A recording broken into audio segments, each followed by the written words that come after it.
অবশেষে ভারতকে ধুইয়ে দিলেন আমাদের অন্তর্বর্তী সরকার।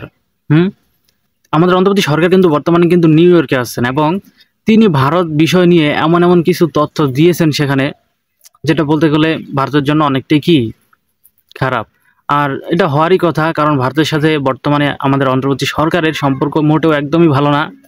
যার কারণে তিনি হয়তো এই দিক থেকে এই বিষয়গুলো বলতে পারে, এটা স্বাভাবিক একটা বিষয়।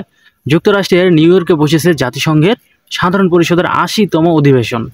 এই অধিবেশনে যোগ দিতে এখন নিউ ইয়র্কে আছেন বাংলাদেশের অন্তর্বর্তী সরকার প্রধান উপদেষ্টা ডক্টর মোহাম্মদ ইউনূস। তবে সেই অধিবেশনে যোগ দেওয়ার পরে তিনি কিন্তু অধিবেশনের ফাঁকে বা এশিয়া সোসাইটি ও এশিয়া সোসাইটি পলিসি ইনস্টিটিউট আয়োজিত এক অনুষ্ঠানে যোগ দেন এবং সেখানে নানা বিষয় নিয়ে আলোচনা হয় এবং সেই আলোচনায় অনেক গুরুত্বপূর্ণ অনেক তথ্য তিনি তাদের মাঝে শেয়ার করেন এবং অনেক কিছুই তিনি তাদেরকে কিন্তু বলেন, যেখানে ভারত বিরোধী এবং তীব্র সমালোচনা উঠে এসেছে।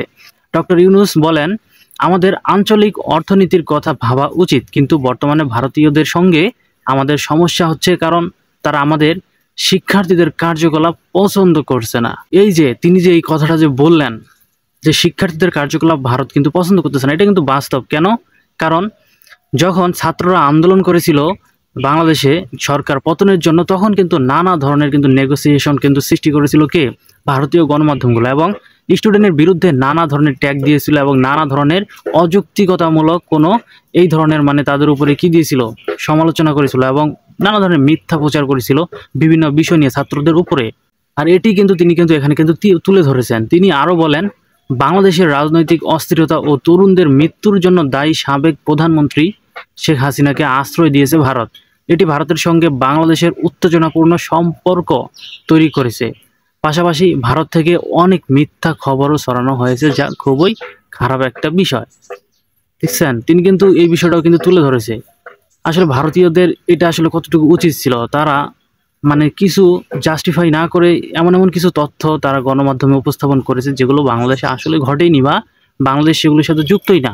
আর বিশেষ করে তারা কিন্তু অনেককেই কিন্তু তালেবানের সাথে কিন্তু যুক্ত করেছে। এমনকি প্রধান উপদেষ্টা এই বিষয় নিয়েও কিন্তু কথা বলেছে যে এসবের সঙ্গে তালেবানের প্রশিক্ষণ সম্পর্কিত খবর যুক্ত করা হয়েছিল ভারতের সংবাদ মাধ্যমগুলোতে।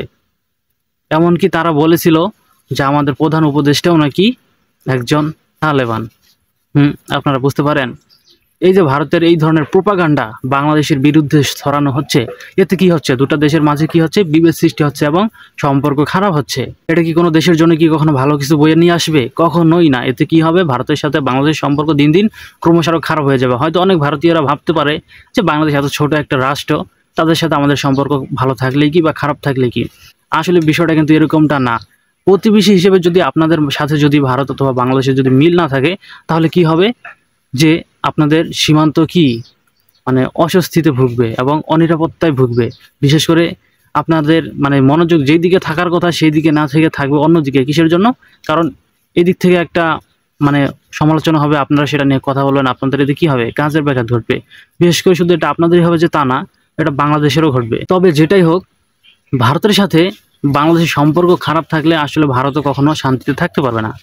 এটাই স্বাভাবিক, কারণ এদের মধ্যে সবসময় এক ধরনের উত্তেজনা লেগেই থাকবে। কিন্তু কিছু কিছু দাদারা যে মনে করেন যে বাংলাদেশ কিছুই করতে পারবে না, কিছু করতে না পারলেও দেখবেন যে আপনাদের ভিতরে একটা অস্বস্তি কাজ করতেছে। তো আসলে দুটো দেশের মাঝে সম্পর্ক ভালো থাকাটাই বেস্ট।